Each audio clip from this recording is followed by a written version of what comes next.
এসব নিয়ে আমাদের চিন্তার কোনো কারণ নেই। সিপিএম কংগ্রেস কার দিকে যাবে, হুমায়ুন কবির কোন দিকে যাবেন, এটা ওদের ব্যাপার। ভারতীয় জনতা পার্টি সাধারণ মানুষের সঙ্গে আছে, মানুষ বিজেপির দিকে যেতে চায়। কিন্তু বিজেপি কি তার প্রাক্তন বোর্ডে হুমায়ুন কবিরকে দলে নেবে? অন্তত তার সম্পর্কে মনোভাব কি? এ বিষয়ে দলের দুই বর্ষীয়ান নেতার দুরকম মত। দিলীপ ঘোষ বলছেন, বাবরের নামে মসজিদ না বানিয়ে সাধারণ মসজিদ বানালে কোনো সমস্যা ছিল না। ওদিকে আবার শুভেন্দু অধিকারী বাংলাদেশের চক্রান্ত হিসাবে ধরছে বাবরি মসজিদের প্ল্যানকে। এই তথাকথিত বাবরি মসজিদের শিলান্যাসের আগে, নতুন দল গঠনের আগে 7 দিন বাংলাদেশে কাটিয়েছেন হুমায়ুন কবির।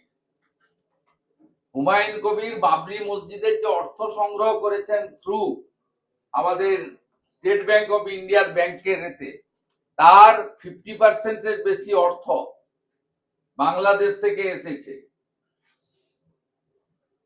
হুমায়ুন কবির তার বাবরি মসজিদ তৈরি করার আগে এবং তার যে দল গঠন করার আগে 7 দিন বাংলাদেশে থেকে এসেছেন। হুমায়ুন কবিরই বলতে পারবে। এবং হুমায়ুন কবির বাংলাদেশের জামাত, মমতা ব্যানার্জি সেতু। অতএব আপনারা যারা রাষ্ট্রবাদী আছেন, হিন্দুরা তো বটেই, রাষ্ট্রবাদী মুসলিমরাও এগিয়ে আসুন। এটা দেশের সুরক্ষার প্রশ্ন, বাংলার সুরক্ষা না, তাহলে কেন ওনার নাম হুমায়ুন বলে উনি বাবরের নামে করছেন কি, নাকি অন্য কোনো কারণ আছে?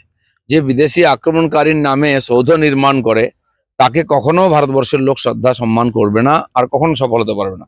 আপনি মসজিদ বানান না আপনার ধর্মীয় বিশ্বাসের উপরে, কিন্তু কোনো বিদেশি আক্রমণকারীর নামে মসজিদ বানালে ভারতের লোক তাকে কখনো বিশ্বাস করবে না, স্বীকার করবে না।